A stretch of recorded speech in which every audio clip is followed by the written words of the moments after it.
forget that morning, not if I live to be 100. I counted the men as they marched out of the yard. They'd hardly slept for weeks. We of the CID had slept even less, but the nightmare that kept us awake was all the same nightmare.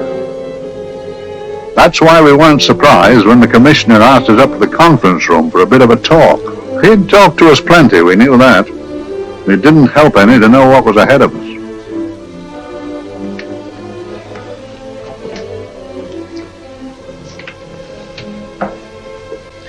Must we have that window open, Gregson?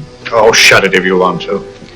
Chief will be in enough of a temper without having a ruddy blast down the back of his neck.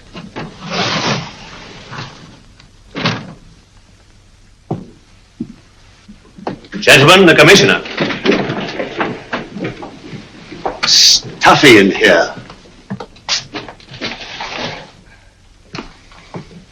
Be seated, won't you? Gentlemen, if you wish to know what able men you are, read any of the works of popular fiction that glamorize your achievements, but don't, I beg of you, read the daily papers. They might give you an inferiority complex. I hate to mention it, but we're confronted with a series of the most atrocious murders since Jack the Ripper. And in the meantime, the CID might as well be playing at shove-hate-me for all the good we've accomplished. Now look. Here, here, and here. Each of these red flags scattered through the city stands for a woman brutally murdered, a woman's terror, a woman's death agony. These are no ordinary crimes. These are the works of a fiend who kills first and mutilates afterwards. A ghoul who hacks off a part of his victim body and carries it away with him, a loathsome souvenir of his butchery. 3 women murdered so far, and you haven't turned in one clue. You haven't given me one lead. Here you sit and wait for news of a 4th victim, with your arms folded.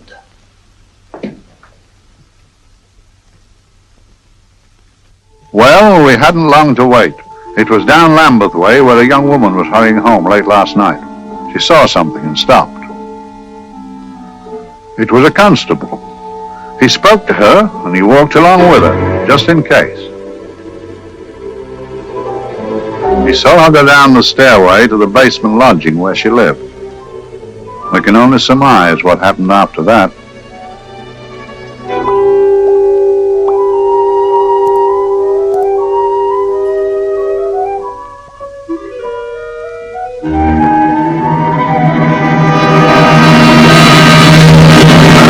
My pride in my pocket and went to see the man who'd so often helped out Inspector Lestrade and myself in the past, Mr. Sherlock Holmes.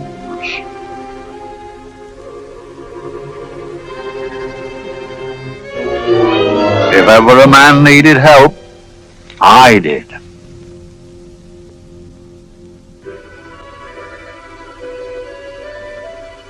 This makes 4, Inspector. 4 defenseless women here in the heart of London. And every one with the right forefinger hacked off. Not hacked, Inspector Gregson. Cleanly, expertly severed. The work of a skilled surgeon. That's our only clue. Much about the age of my sister's girl. Is there no way of stopping this, Mr. Holmes? Yes. There's a way, somehow. The fiend that did this. I promise. I promise. We've nothing to go on, that's the rotten part of it. We can't get far without knowing the motive. Well, at least we know what the motives were not. It wasn't robbery, nor passion, thanks be, nor yet vengeance. Because they all came of totally unrelated families. Steady, Inspector, steady. Sorry, Mr. Holmes. I don't turn a hair when it's a bloke that can look after himself. A little slip of a thing like that. Yes, it's horrible. Come on, let's get a drink.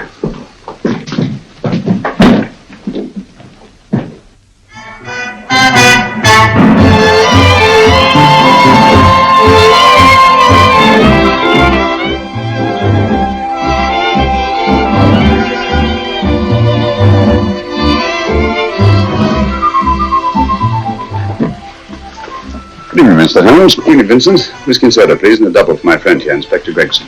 Very good, sir. Make mine Irish. Decent of you to give me a hand with this thing, Mr. Holmes. Always a pleasure to be of help to Scotland Yard, Inspector. Little out of my line, looking for a maniac who murders just for the fun of it. Or perhaps just to get a human finger.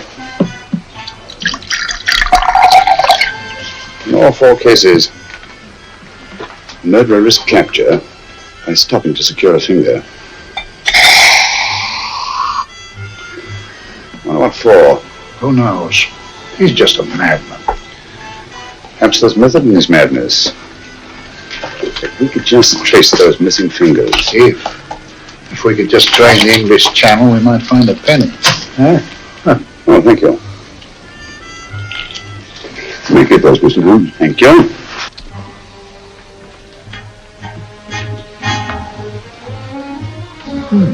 Sir George Fenwick, isn't it? Yes. Is that his daughter with him? Don't be so naive, Inspector. You know everyone, don't you, darling? Well, hardly. A week ago, I didn't know you. A week. How fast it's gone.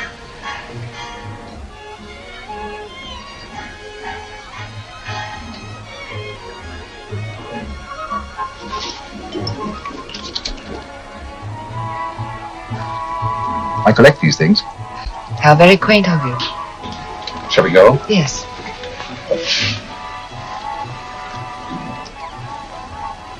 What are you looking at, Mr. Holmes? Looking at a very handsome woman. Not fond of the purple, but giving an excellent imitation. Would you like to come to my flat for a nightcap? Lovely idea. Yes, isn't it?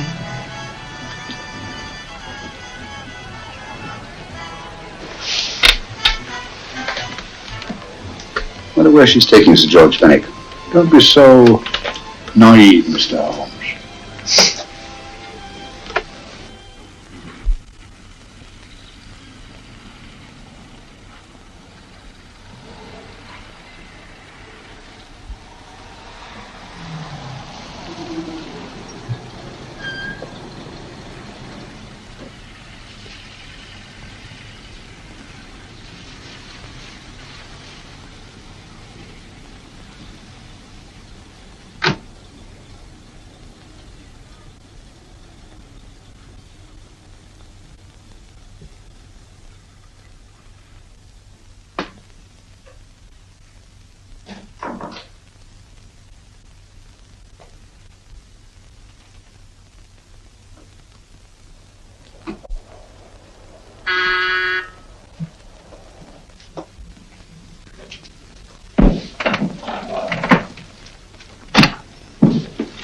Good evening, Mum. Hello, Grandon. Any messages? No, Mum.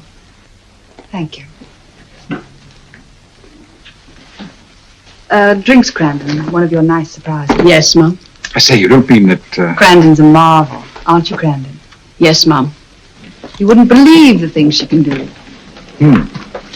Ah, charming place. Delightful. Really? Do you think so? I'm so glad. Do sit down. Do you mind? Do I mind? What a question. I don't mind anything, really. Except not being with you. Now, you really don't want me to believe that, do you? Not too seriously. Good. We're both quite grown up, aren't we? Quite.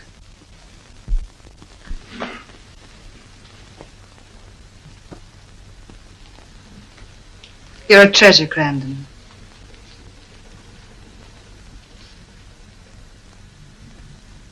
And lower the lights a little as you leave.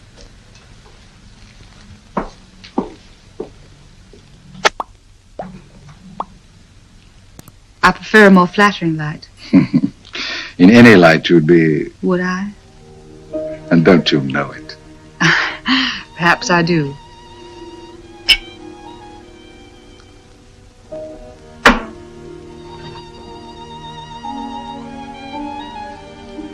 Oh, that priceless woman.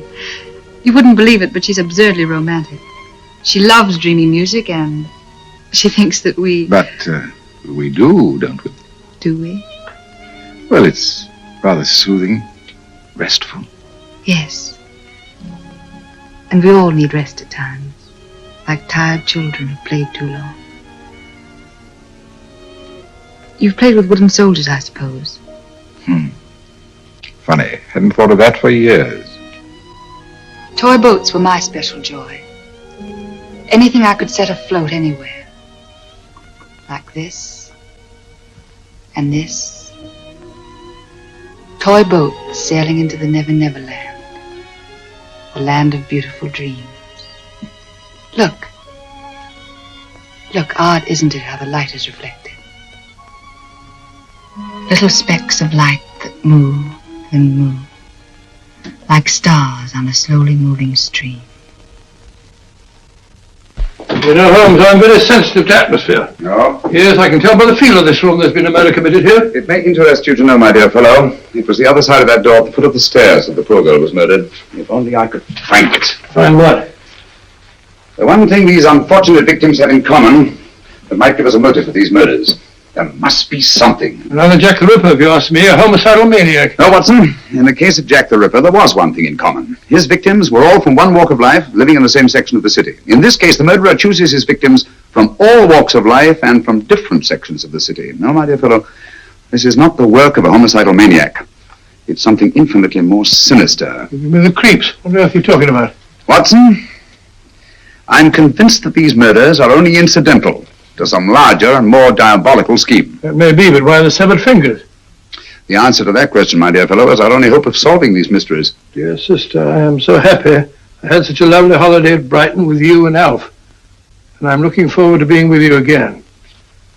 Poor little thing. Sort of raises a lump in your throat. I can picture her sitting here happily writing this letter. And I'm not bit realizing that she's shortly going to her death. Hello? Gregson? Oh, there you are, Mr. Holmes. I've been looking for you everywhere. What's happened? Murder in Edgware Road, not half an hour ago. Woman? Yes. And the right forefinger cut off clean.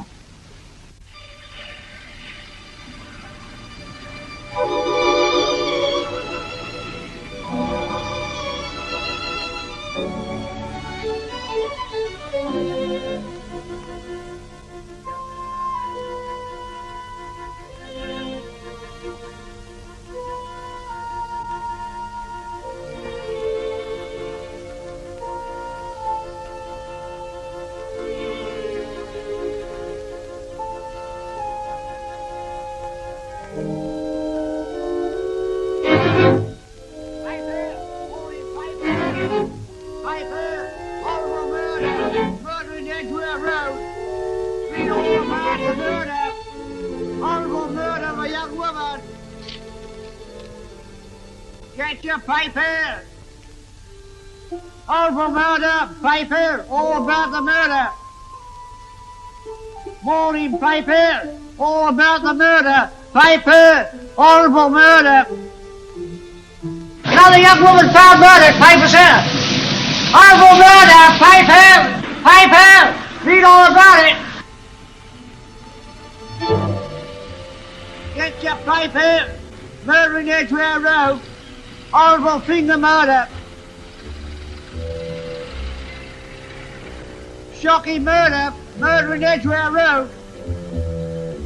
Horrible murder of a young woman. Read all about the murder.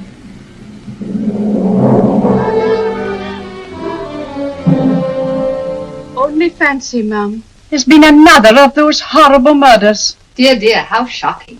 Yes, Mum. I really don't feel quite safe here myself. Oh, dear.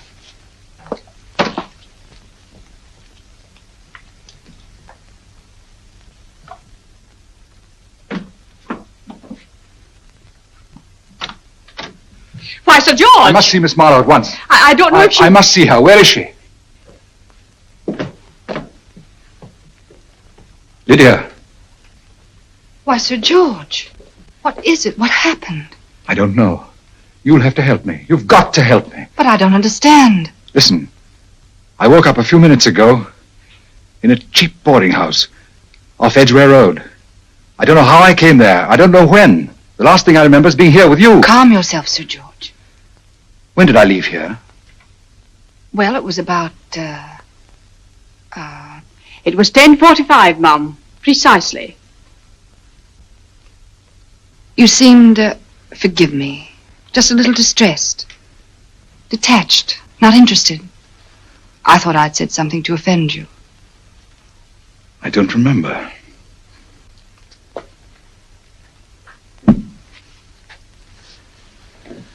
I can't remember.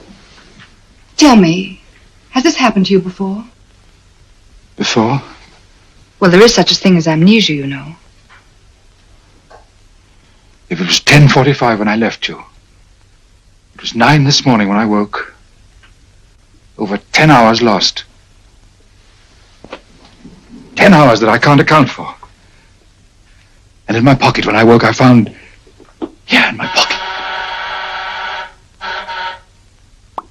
That isn't... Oh, it's not for you, of course. It can't be.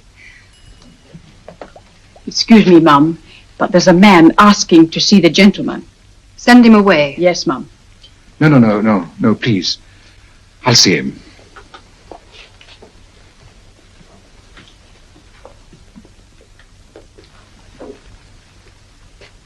Well? Delightful room. Not much like the place you woke up in this morning. You followed me here? Yes. Are you a detective? Oh, no. Quite the contrary. Don't be afraid, Sir George. You know my name? Oh, yes. A very old and highly honored name.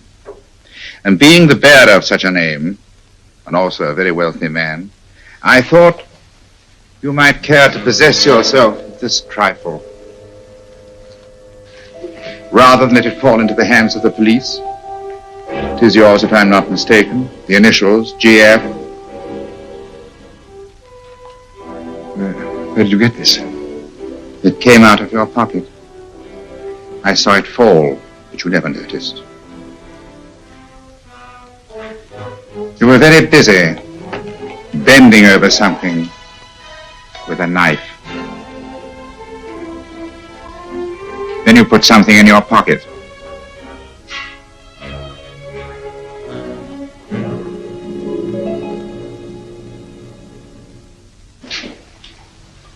Come along, Holmes, come along. How many more times must I tell you? You're missing a treat. This is delicious. Little jam tarts to follow. Aren't you tempted? You and your flesh pots. They tell me that fish is good for the brain. Brains haven't any. You realize that a whole day and a night have gone by since that bestial affair in Edgware Road? I'm as much in the dark as ever.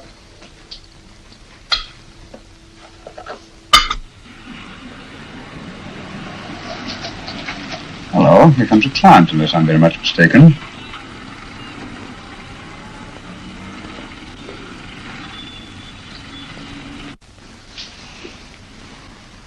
Well, attractive. Very attractive.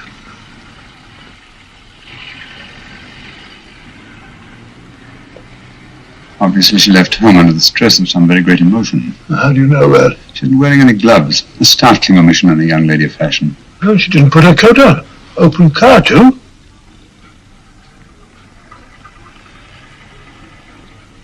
Furthermore, there's something in that bag she wants to show me. What makes you say that? The bag doesn't match her dress, indicating it was picked for size rather than style, to accommodate some bulky object. You amaze me, Holmes. Elementary, my dear fellow.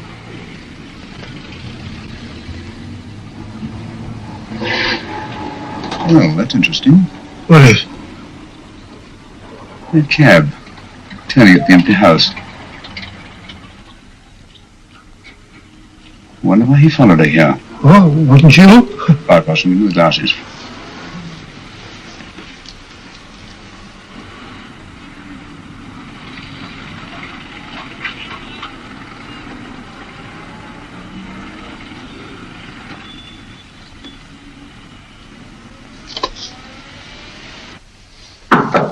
Well, we shall soon know.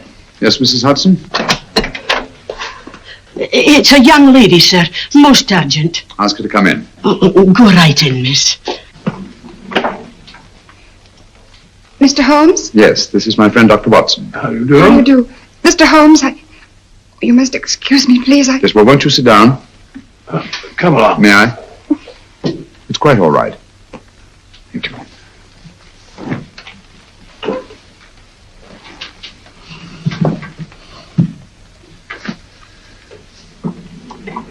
Now try to control yourself, Miss Fenwick. You're with friends. You know my name? No magic, I assure you. I've often seen your picture. You're the daughter of Sir George Fenwick, aren't you? Yes. It's about my father that I... What about your father, Miss Fenwick? Oh, I don't know what to do. He's always been the nicest, dearest person. Only since Mother died. Yes, we do. We know. So I didn't think anything of it when he was away all night before last. But he didn't come home until yesterday at tea time. Didn't come in for dinner at all. Just paced up and down in the library hour after hour. I begged him to let me in, but he wouldn't. Steady, steady. Now take your time. I couldn't sleep a wink last night. Then I started hearing things. Hearing things? What sort of things? I heard someone in the garden underneath my window. Then I saw a figure moving down the garden path. And I recognized my father. Stealing through his own garden like a thief.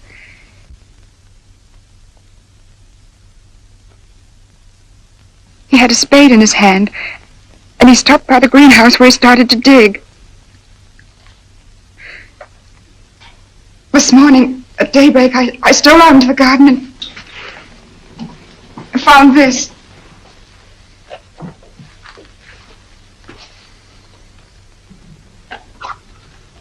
A finger. A human finger. Bring up Scotland Yard, will you, Watson? Ask them to get hold of Inspector Gregson and tell him to meet us at once at George Fenwick's house, Kingston. Operator, get me Scotland Yard quick.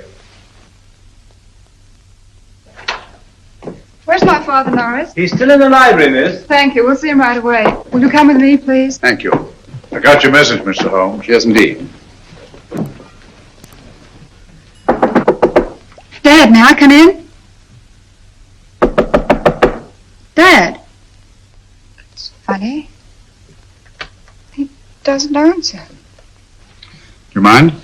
Please do. Thank you.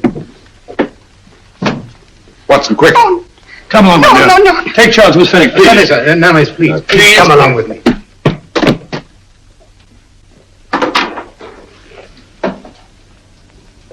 Dead? Yes. What do you make of it, Doctor? Shot in the back between the second and third ribs. The bullet undoubtedly penetrated the heart. Look at the powder marks on his coat. I was afraid of this. What do you mean? Don't you remember the man in the cab who followed Miss Fenwick to Baker Street? Well, you don't think he had anything to do with the I deal? think it's reasonable to assume that he tipped off someone that I'd been sent for. Sir George has obviously been murdered to keep him from telling me what he knew. What was the weapon used? Small caliber revolver, point blank range by the look of the wound. The murderer came in through those French windows. The mud from the garden he brought in his boots. Sir George must have surprised the intruder. Passed the room to him here. What follows we can't tell, but from the location of the wound, I'd say that he turned his back for a moment, and as he turned, the muzzle of the revolver was placed between his ribs and one muffled shot fired. And you mean to say he kept on going, even after he was shot? There's no doubt about it. Look there. The trail of blood leads us back to the desk. Something Sir George was after. Something. I know. He was trying to summon help, poor chap. I don't think so, Watson. There's the bell pull by the fireplace. No, you'll notice from the trail of blood that Sir George made straight for this desk here. I wonder, there was something he was desperately anxious to get. Hello. His right hand's clenched. That's perfectly natural. Death agony. The left hand lies open. Why only one hand clenched in the death agony? The right hand, the hand nearest the desk. Please note that. If Sir George took something off this desk, something so important that he spilled his last drop of blood to get it, I want to know what it is.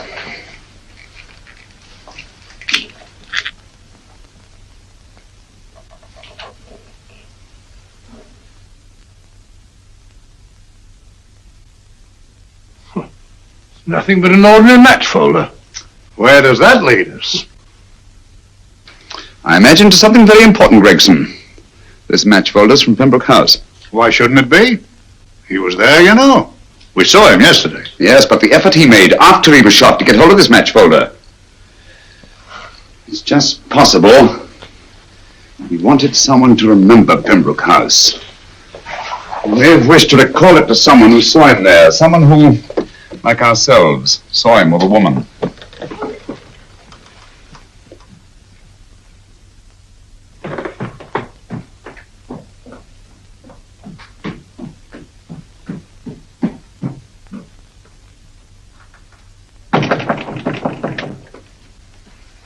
Come in. Oh, Dr. Watson, this came by hand for Mr. Holmes not 10 minutes ago. Thank you, Mrs. Hudson. That would be the report from Sir George's bank. Report from Sir George. Oh, really? Don't you remember his daughter told us that he'd just closed his account? Had it looked into at once.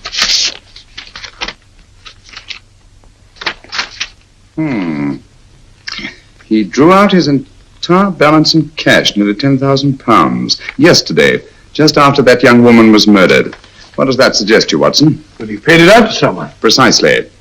I smelled a faint, sweet odor of blackmail. You don't think he paid it out to someone who saw him murder the McLean woman? Sir George never murdered anyone. But he did have that woman's finger, and he empty did have and pay out a lot of cash. That's the terrifying part about blackmail, Watson. The victim is afraid to fight the accusation, no matter how false. Once the accusation is made, his name is smeared, and sometimes his life is ruined. Well, Sir George didn't commit these murders. What fiend did? I rather think they're not the work of any one man. Oh, come, Holmes. You don't expect me to believe there's a whole organization going about killing people and chopping off their fingers. That's possible, quite possible. Well, whoever's behind all this thing must be out of his mind. On the contrary, my dear fellow, if my assumptions are correct, this little scheme has behind it the most brilliant and ruthless intellect the world has ever known.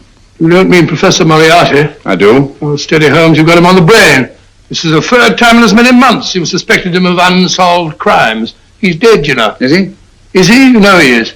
He was hanged in Montevideo, well, over a year ago. I know that someone was hanged in Montevideo under that name. But I'll stake my reputation that Moriarty is alive and here, now in London. Hello? Yes, but Dr. Watson, wait a minute. Me? Yes? This is Dr. Watson speaking. No, I'm afraid I've retired. I don't practice anymore. What? Oh, that's a different thing. An emergency case. Well, just a minute. Yes, look, see, she's not moved. Remember that? Don't touch her till I get there. Fractured case in the Colourised Mews. Heavy woman. 14 stone. Look at dust. 14 stone. Just the sort of person who would hoist herself up on a stool to feed the canary. There ought to be a law against fat people keeping little dicky birds. Well, so long, old man. I shan't be very long. Haven't used that bag since I brought little Amelia what's her name in the world. She grew up to be a very unattractive child. Oh, who wouldn't with a name like Amelia? Amelia.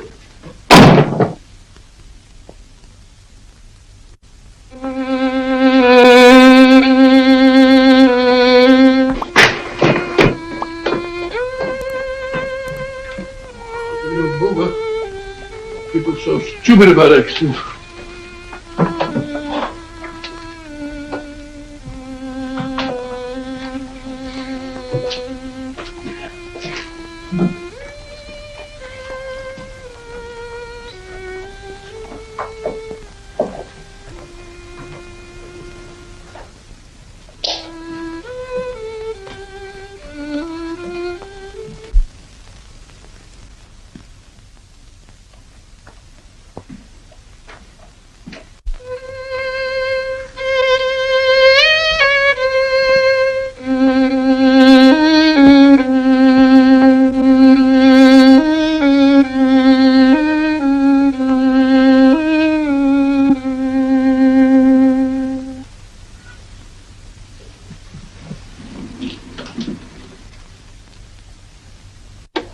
Oh, Professor Moriarty.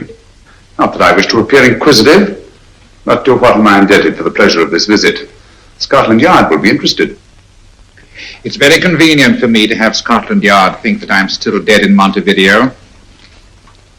I never dreamed of fooling you. Thank you.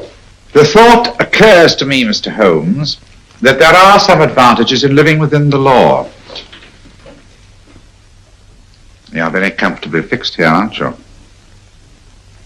As I get on in life, the little comforts appeal to me more and more. Oh, I beg your pardon. Won't you sit down? Thank you.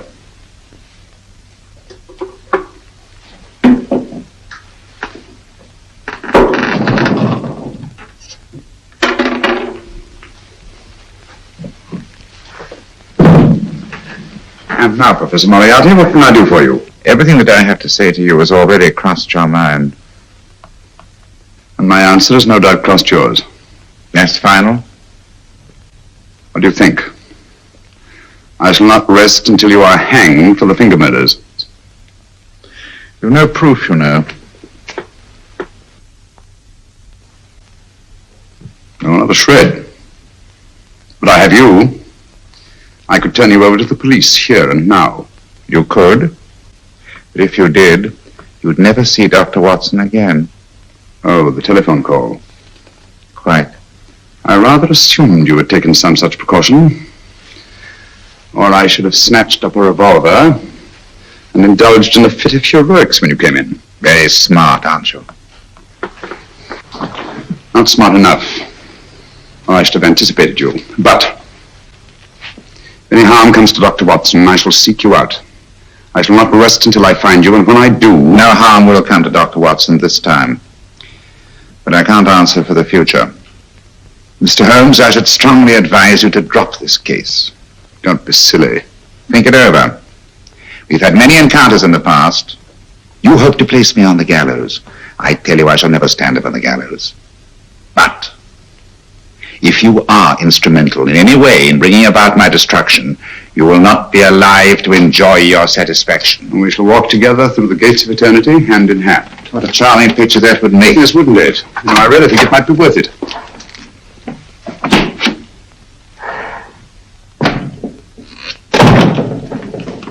Shoelaces, Governor? Tuppence a pair. And strong enough to hang yourself. How many more times must I tell you I don't want your filthy shoelaces or your company? Shoelaces, Governor? Blasted impertinence. Run along, my good man, or I'll give you in charge. Shoelaces, Governor? Shoelaces, Governor? Help a poor bloke. What's only got one arm? Any luck with Mr. Holmes? You can read his obituary in tomorrow's papers.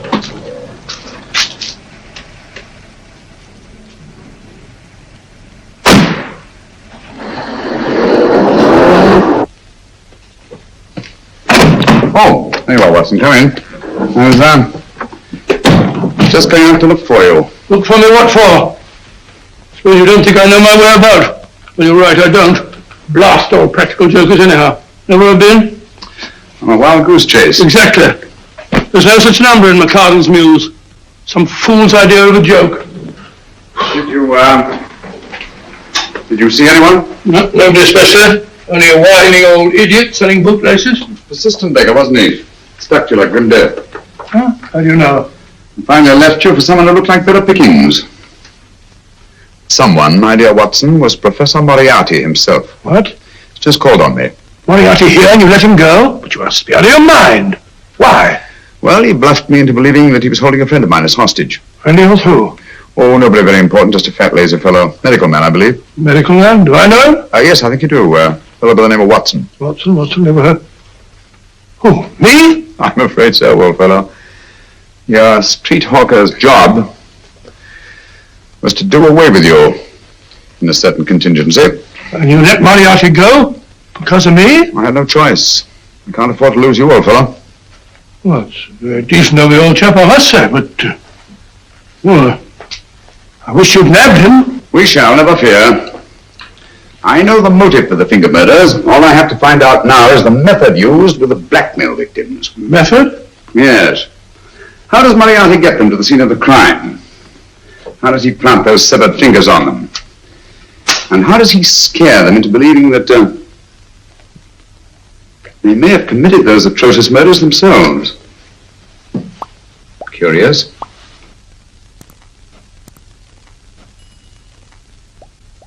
Very curious. Huh?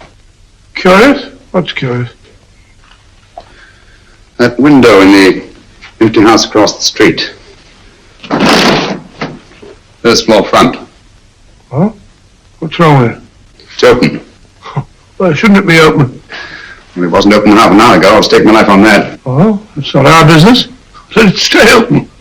I wondered if you'd go over, old fellow, and see what's the matter. Trespassing.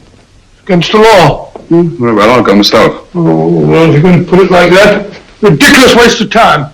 Going about shutting windows at this hour of the night. Yeah, you better take this torch. Well, take what? Dignified job for a doctor. Dr. Watson, the torchbearer. And what do you propose to do? Sit in a comfortable chair, I suppose, and read a good book? That's a very good idea. Yes, very good idea. While I play night watchman, you have a nice read. Mm-hmm.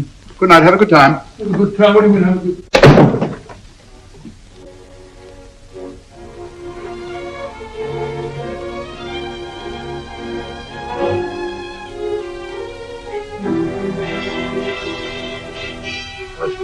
I've done everything.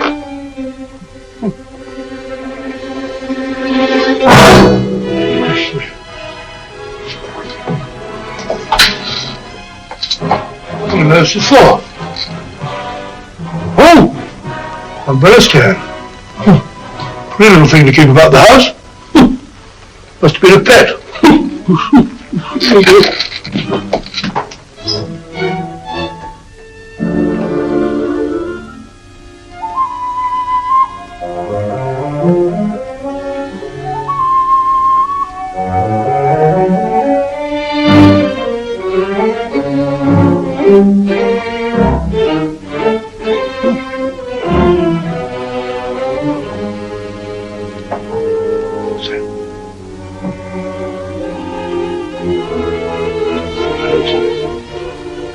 Rat rubber.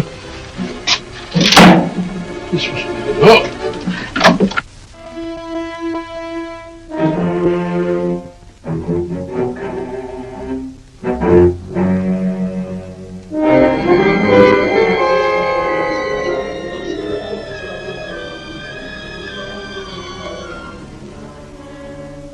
Well, he sits comfortably reading a book.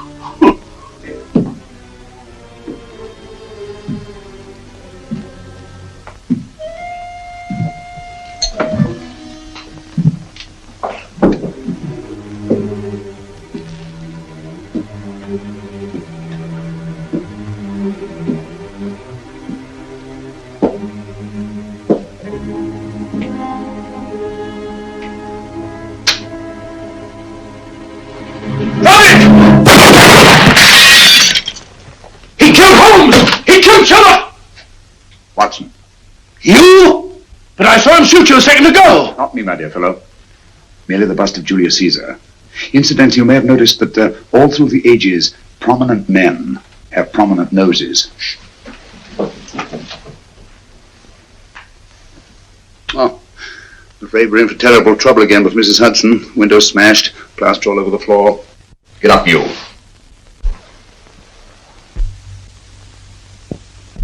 Corporal Williams, Middlesex Regiment. Discharged from the army as physically unfit. Papers seem in order. Now, Corporal Williams, you've seen service in the Far East, haven't you? The East? I thought so. Look at his complexion, Watson. Yellow as saffron. He's been taking antibrine. Cure for malaria. Sniper, aren't you? Sniper. Why did you try to kill me? I had to kill him. I had to. Oh, snap out of it. Stop it, Watson. He's shamming. No, he isn't. Who told you to kill me? She told me. She told you? She told me I couldn't miss. Well, luckily you did miss, you murderer. Isn't a murderer, Watson. Listen, Corporal Williams. She She told you you had to do it, didn't she? I had to do it. I've got it, Watson, I've got it. Got what? The method used in the finger murders. Well, what is it? Hypnotism, my dear fellow, hypnotism. And it wasn't against his nature, that's the devilish part of it. They picked a man for that purpose whose job was sniping. Who are they? Professor Moriarty and his finger murderers. Williams spoke of a woman. I think you'll find that she asked him home tonight for a drink. Nice quiet rooms, soft lights, music. You got it all pat, Mr. Holmes. What's the lady look like? Oh, up 30, nice figure, blonde, lustrous eyes. Oh, really? Got a phone number? Oh, so? Williams will give us her address. Look after him, Gregson. Don't let anyone come near him. He's our key witness in the finger murders. Well, I hope you're guessing right, Mr. Holmes. Get up, Williams. Now, go with Inspector Gregson anywhere he tells you. Come on. Yeah. Ring me as soon as he comes to himself, will you? I will. Good night, gentlemen. Good night. Well, if you believe that fellow Williams was hypnotized, I suppose you think Sir George Fenwick was hypnotized too. Yes, I'm quite sure of it. Have a cup of tea? Thanks, old boy. Nothing to eat. But why didn't these people make Sir George do the murder himself? Because they didn't want to get him hanged. They wanted to blackmail him. Well, who do you think the actual murderer is? One of Moriarty's gang. A diabolically simple technique. Kill a woman. Yes, but why cut off the fingers? My dear fellow, don't you understand? The severed finger is what links the blackmail victim to the murder. He wakes, finds the grisly thing in his pocket. Doesn't know how it got there. He's no idea that he's been hypnotized. For all he knows, he may have committed the atrocious crime during some dreadful lapse of sanity. In that state, when he's utterly demoralized, the blackmailers take over. Is that it? Undoubtedly. You see, they swear that they saw him commit the murder. And, being human, the victim will pay anything rather than stand trial on a charge that will make his very name loathsome. Oh, it all fits in if you believe in hypnotism. The only possible explanation. You think the hypnotist is that woman with the blonde hair, the lustrous eyes, the woman you invented? I didn't invent her. I saw her. What on earth are you talking about? That woman, my dear Watson, was with Sir George when he left Pembroke House. I saw her there. I shall see her again, and Williams will lead me to her. That's why it's so important to keep him safe. He will identify her.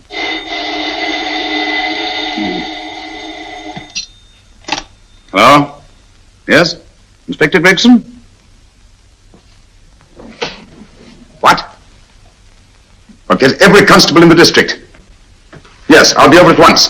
What's happened, Holmes? Williams is missing. Great Scott! Come on.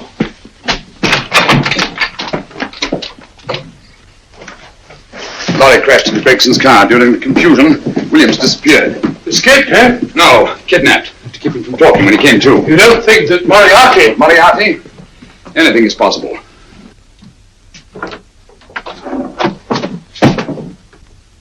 Williams! Dead. You see, anything is possible.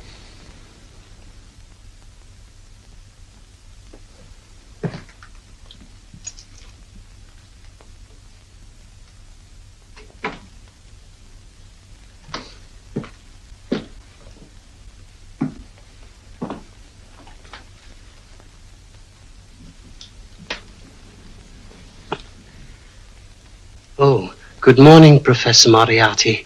You startled me.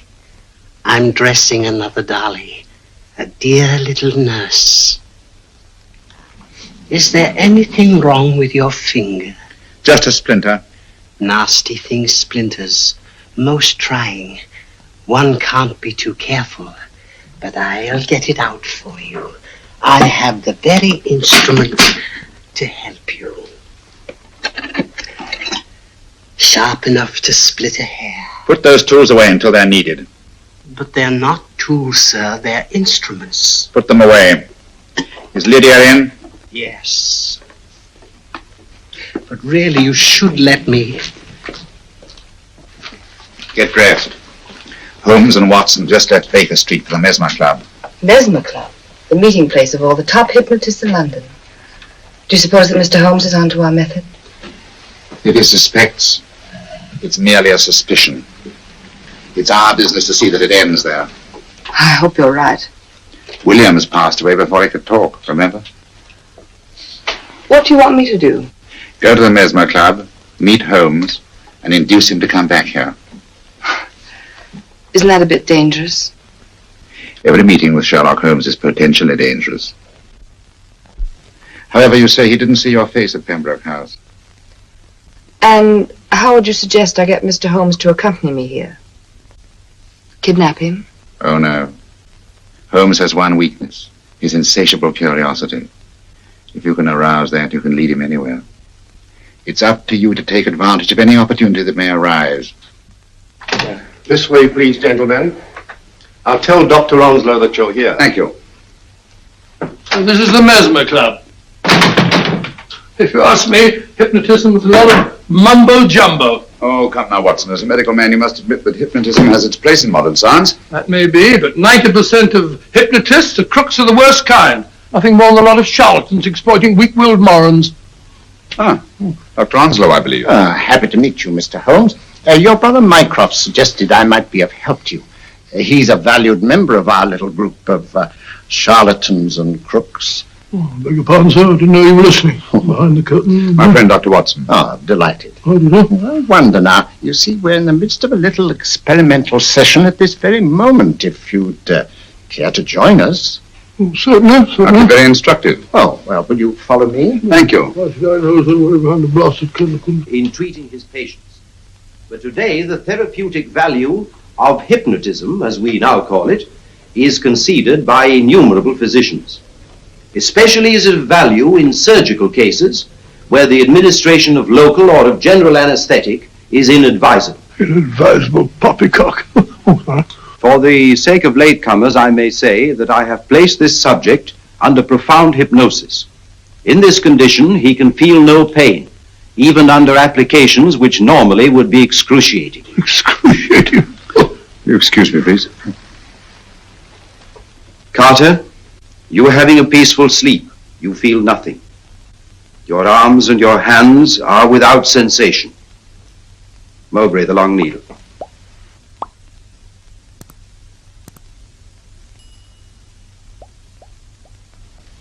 Carter, give me your right hand.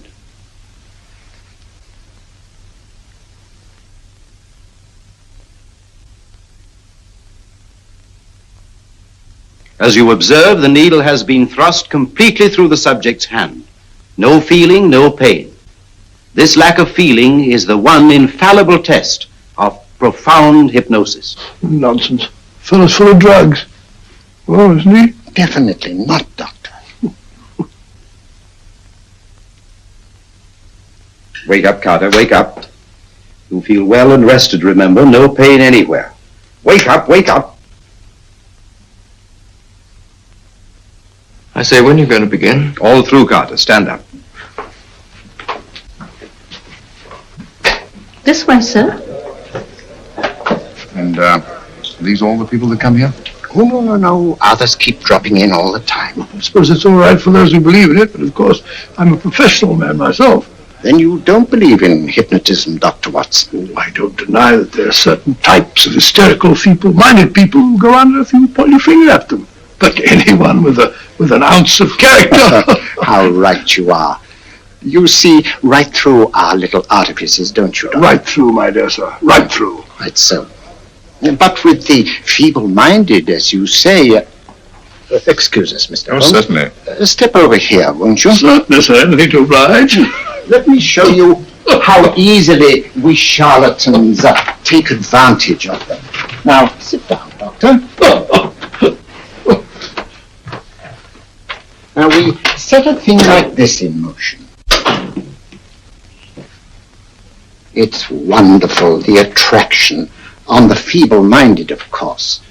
The continuous motion, if they just let themselves follow it. Of course, you could stare at it till doomsday, Dr. Watson, with no effect at all. Still, it might make you a little drowsy, like the white ribbon of road at night when you're driving. The rhythm is smooth, unbroken, and the road goes on and on, round and round, always the same, winding and winding. And you're drowsy, you're tired. Let the road come into you, as it were. The long road, the smooth road, the road to sleep. Sleep.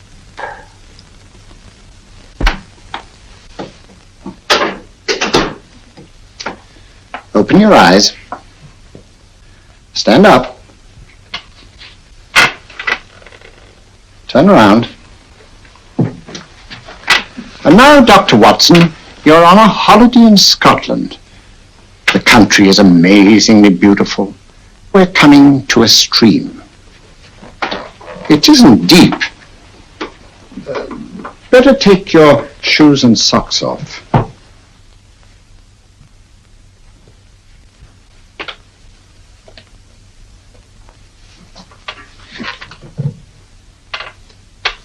Roll up your trouser.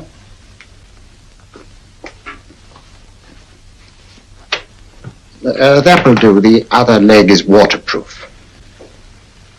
Turn around. Mind the pedals.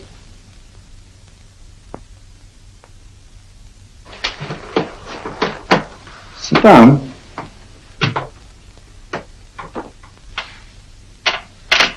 Wake up now.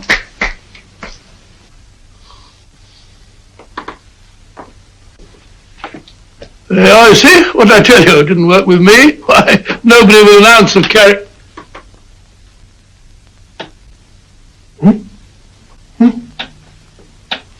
I think you'll need these.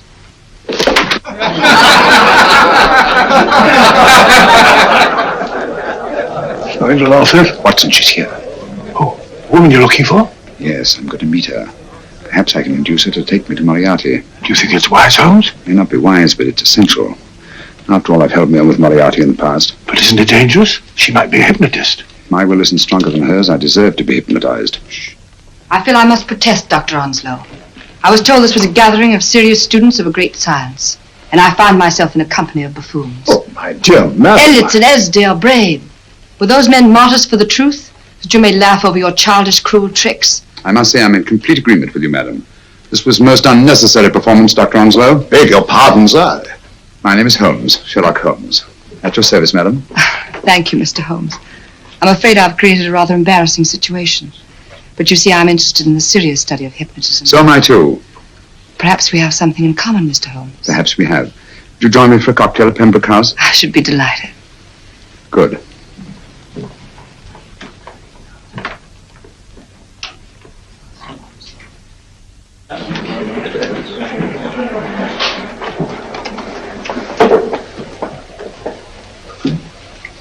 Thank you. I didn't know there was such a pleasant place in London. It was so nice of you to suggest our coming here. I thought a little pick-me-up would do us good. You mean you thought I looked... I like the way you look. Thank you. I suppose I did lose my head a little at the Mesmer Club. But you see, hypnotism is almost a religion with me. I know so well what it can do to help, heal. And I can't bear to see it used for trivial purposes. I know very little about it. That's why I went to the Mesmer Club. You see, I'm rather puzzled just now with the case that I'm working on. How fascinating. Tell me about it. It's the murder of Sir George Fenwick. Fenwick? Who's he? Quite a well-known figure. Odd now I come to think of it. Last time I saw Sir George was here at Pembroke House. Strange. Yes, isn't it? He was sitting, I believe he was sitting at this very table. Cigarette? Thanks. Do go on. There was a charming lady with him. He was lighting a cigarette.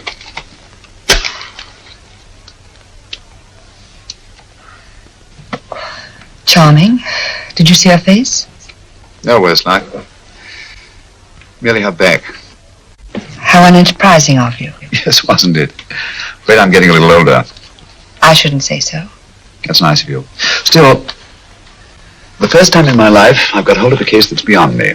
I'm actually losing sleep over it. You know, Mr. Holmes, I believe I could help you.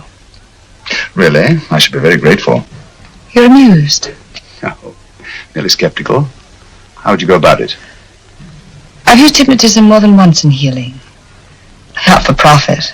I'm not a professional. But I do think I could help you. If you'd care to... I can't think of a pleasanter experience.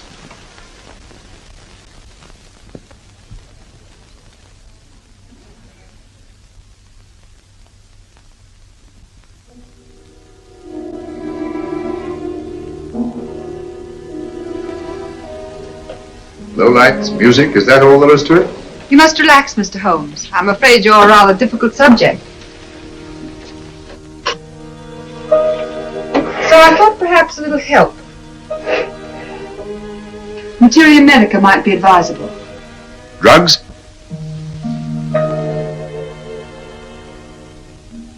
No, I'd rather not, if you don't mind. As a matter of fact, I'd rather not myself. But Schrenk-Notzing he practiced in Munich, you know. Believed it the best means for difficult subjects. Do you mind? Well, as a matter of fact, I don't approve of sedatives. Just as you wish. We don't have to go on with this at all, you know. Wait a minute. Wait a minute. All right. I'll take a chance. It's really quite harmless. What is it? Cannabis japonica, an oriental soporific. You'll need water.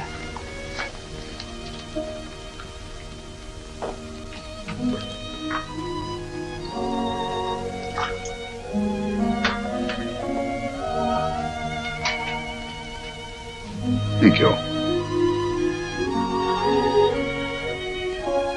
Now sit down, Mr. Holmes. You'll feel yourself growing drowsy. Don't fight it. Give in to it. Because you do want to sleep, you know. Just fix your eyes on this one white flower floating on the water.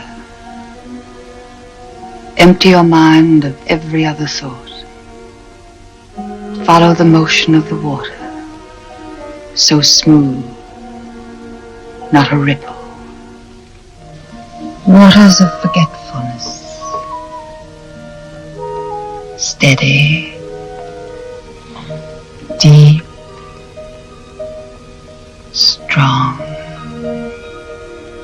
Strange, isn't it? How the light is reflected. Little specks of light that move and move.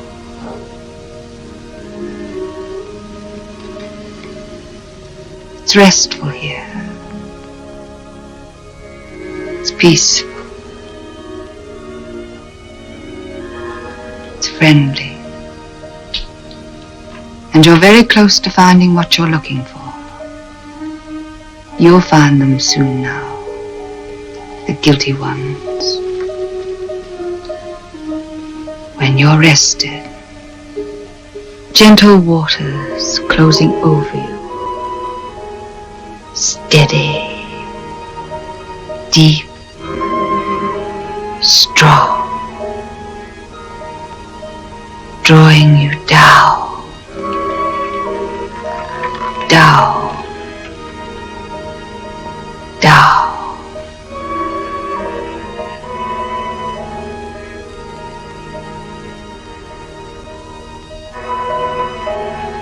Sleep. Sleep. Sleep.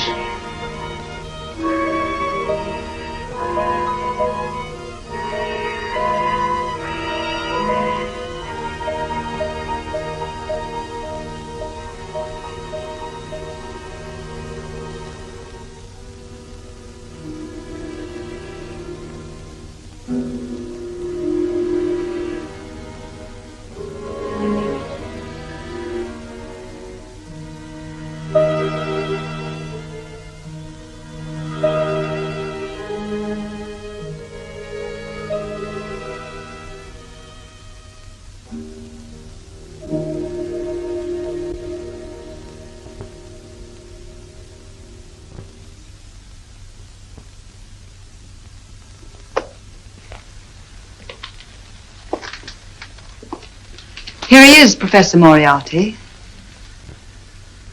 Stand up, Mr. Holmes.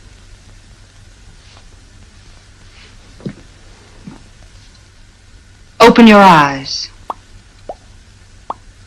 Face this way. Are you satisfied? We are dealing with a clever man. He may be shamming. There's just one infallible test for profound hypnosis. You ready, Dr. Simnel?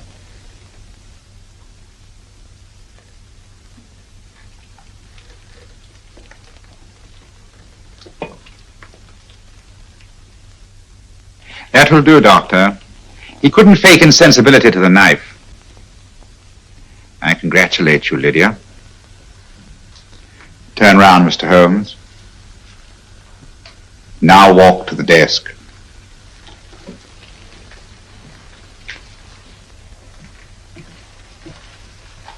Sit down.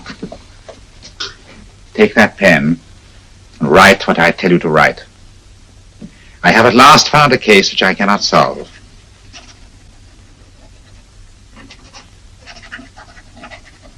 I have outlived my usefulness. Therefore, I have decided to end my life.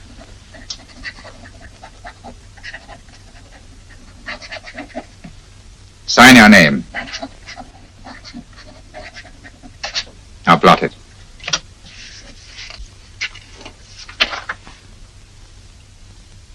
Fold it up and put it in your pocket. Come, Mr. Sherlock Holmes. Go out onto the terrace.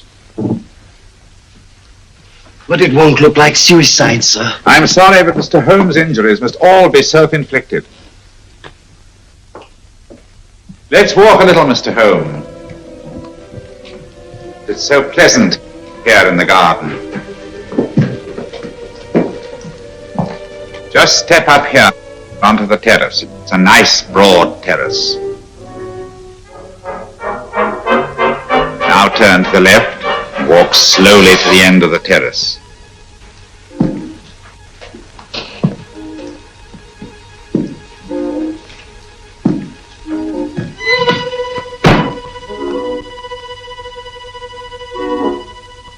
Don't stop. You must walk to the end, you know.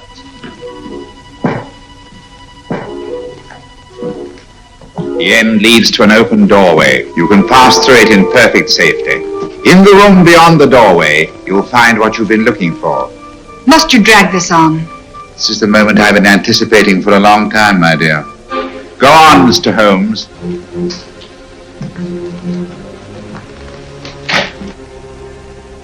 Through the open doorway, you will find the man responsible for the finger murders and the death of Sir George Fenning. Professor Moriarty. Holmes! Stand still! What a beautiful view, Watson. I'm quite enjoying it. No, you're not. You're hypnotized. You're under a spell. Stand still. Don't move. Steady, Holmes. Steady does it. Stand perfectly still where you are. Nonsense, Watson. You don't know what you're doing. Of course I know what I'm doing. You mean you're not hypnotized? Certainly not. Then get off the wall, you idiot. Dear fellow. What were you doing up there? Holding the fort until you arrived. What kept you? Well, I ran into a spot of trouble on my way to Scotland Yard. I was arrested for exceeding the speed limit. Your luck seems to hold, Mr. Holmes. Well, I'd hardly call it luck, Professor. You see, I substituted a drug of my own for the one that this dear lady pressed on me. You are clever, aren't you? A drug that, although it leaves the subject conscious, renders him quite insensitive to pain. That accounted for my lack of reaction to Dr. Simnel's knife. Well, Gregson, quite an impressive haul. Even Inspector Lestrade himself couldn't have done any better. Thanks, Mr. Holmes. Take him away. All right, put her in the van. I was right, Mr. Holmes. You are a difficult subject. Thank you. And now, Professor, our score is settled. Au revoir until I see you on the gallows. The rope has not been made that'll go around my neck. Come on.